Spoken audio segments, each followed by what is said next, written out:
नमस्ते सम्पूर्णलाई मेरो मिनी ब्लगमा यहाँहरूलाई स्वागत छ। हिजो चाहिँ हामी हाइकिङमा निस्केका थियौँ। बिसङ्खुनारायण हुँदै हामी कोट डाँडा पदयात्रामा जाने क्रममा हामी यहाँ माथि बिसङ्खुनारायणको रिसोर्टमा गएर एकछिन रिफ्रेस भयौँ। त्यहाँसम्म ज्वाइँले हामीलाई लानुभएको थियो बाइकमा। त्यसपछि चाहिँ हामी उकालो लाग्छौँ कोट डाँडातिर। कोट डाँडाको उकालोमा हामीलाई चाहिँ एकदम शीतल भइरहेको छ, किनकि घाम पनि छैन, पानी पनि परेको छैन, शीतल भइरहेको छ। तर पनि गर्मी मौसम भएको कारणले हामी चिसोहरू खाँदै खाँदै उकालोमा जाँदैछौँ।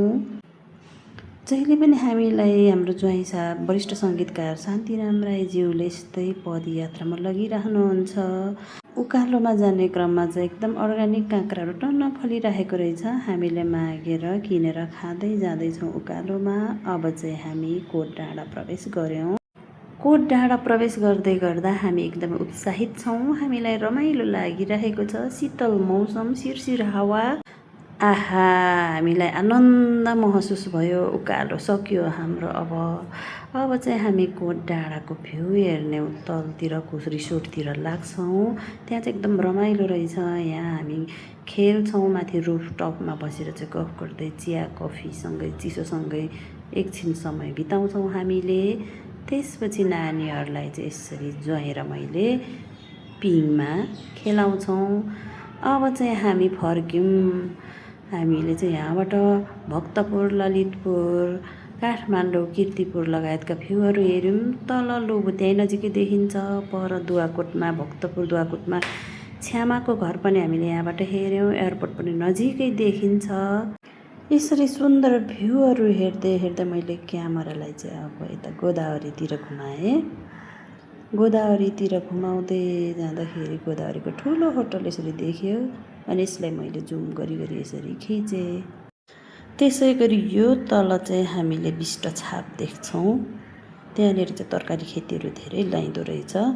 ओह्रालो झर्ने क्रममा चाहिँ कोट डाँडा भ्याली भ्यू होमस्टेमा हामी पुग्छौँ। त्यहाँनिर चाहिँ मिठो गीत बजिरहेको रहेछ।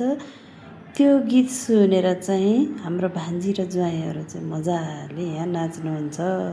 उहाँहरू चाहिँ जेठी सासु र ज्वाइँ हो, तर कति फ्रेन्डली के, कति रमाइलो, कति आत्मीयता, कति मिलेको। आहा, यति बेला एकदम रमाइलो भयो। 5 मिनट जति चाहिँ नाचेर हामी ओह्रालो झऱ्यौँ। हाम्रो भान्जी चाहिँ ओह्रालोमा पनि नाच्दै नाच्दै छरिदो तरिकाले झर्नुभयो। हामी ओह्रालो झरिसकेर पनि बिसङ्खुनारायणको रिसोर्टमा आइपुग्यौँ। यहाँ चाहिँ जाँदाखेरि नै ज्वाइँले बँदेलको मासु अर्डर गरिराख्नु भएको थियो। हामी आउँदाखेरि पाकेर पनि रेडी भएको रहेछ। हामी मजाले बसेर गफ गर्दै खान थाल्यौँ। बँदेलको मासु चाहिँ मैले फर्स्ट टाइमै खाएको, मिठो हुँदो रहेछ। थ्याङ्क यू सो मच ज्वाइँ साहब। यसरी खाजा खाइसकेपछि चाहिँ हामी घरतिर झर्छौँ ओह्रालो बिसङ्खुनारायण हुँदै।